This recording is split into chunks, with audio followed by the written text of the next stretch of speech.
Baghdad के एक प्रसिद्ध बाजार में हसन नाम का एक युवा व्यापारी रहता था। उसकी दुकान बहुत चलती थी, लेकिन फिर भी उसका दिल हमेशा बेचैन रहता था। वो अतीत की गलतियों और भविष्य की चिंताओं में इतना खोया रहता कि न तो अपने परिवार के साथ वक्त बिता पाता, न नमाज में खुदा से सच्चा रिश्ता बना पाता और न ही अपने काम में सच्चा सुकून पाता। उसका जहन हमेशा एक उथल-पुथल से भरा रहता। एक दिन उसे पता चला कि शहर के बाहर एक बुजुर्ग आलिम यानी विद्वान रहते हैं, जो लोगों को दिल की शांति का तरीका बताया करते हैं। हसन ने उनसे मिलने का फैसला किया।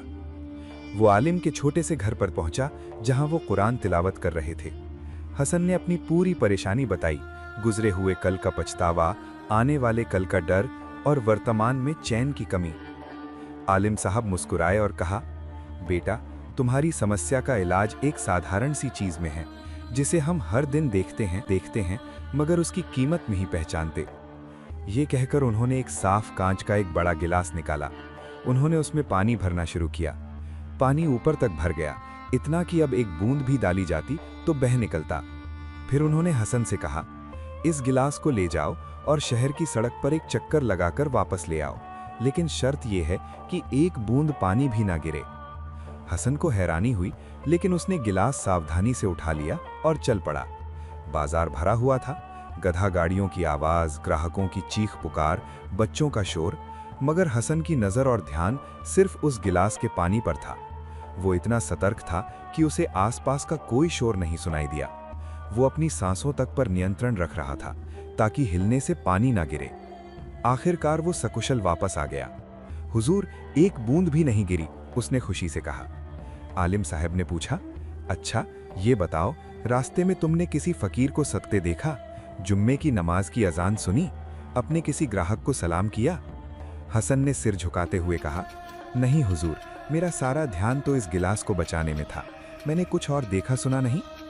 आलिम साहब ने दया भरी मुस्कान के साथ समझाया, बेटा, ये गिलास तुम्हारा वक्त है, ये पानी तुम्हारी एकाग्रता है। जिस तरह तुमने इस एक गिलास पर पूरा ध्यान देकर पानी नहीं गिरने दिया, ठीक वैसे ही जब तुम नमाज के वक्त सिर्फ नमाज पर, काम के वक्त सिर्फ काम पर और परिवार के वक्त सिर्फ परिवार पर ध्यान दोगे तो तुम्हारा दिमाग शांत रहेगा। पैगंबर हजरत मोहम्मद सल्लल्लाहु अलैहि वसल्लम ने फरमाया, आज का काम कल पर मत छोड़ो, क्योंकि तुम नहीं जानते कि कल क्या लाएगा। ये हुक्म सिर्फ टाल मटोल के खिलाफ नहीं, बल्कि इस बात की शिक्षा भी है कि हर पल को पूरी मौजूदगी के साथ जियो। जब तुम नमाज में हो तो दुनिया के ख्यालात छोड़ दो, जब कमाने में हो तो ईमानदारी से कमाओ, जब देने में हो तो खुले दिल से दो। इसी का नाम एहसान है। ये भाव कि तुम अल्लाह को देख रहे हो, भले ही वो तुम्हें न देख रहा हो। हसन की आंखों में चमक आ गई। उसे समझ आ गया कि शांति बाहर नहीं, अपने हर काम में अल्लाह के लिए पूरी एकाग्रता यानी इखलास और हर पल को अमानत समझकर जीने में है। उस दिन के बाद हसन ने अपने दिन को वक्त के अनुसार बांट लिया। हर काम को उसके निर्धारित वक्त में पूरे दिल से करने लगा। उसकी बेचैनी गायब हो गई, क्योंकि उसने सीख लिया था कि हकीकी सुकून हाल में जीने में है, माजी में रोने या मुस्तकबिल के डर में जीने में नहीं।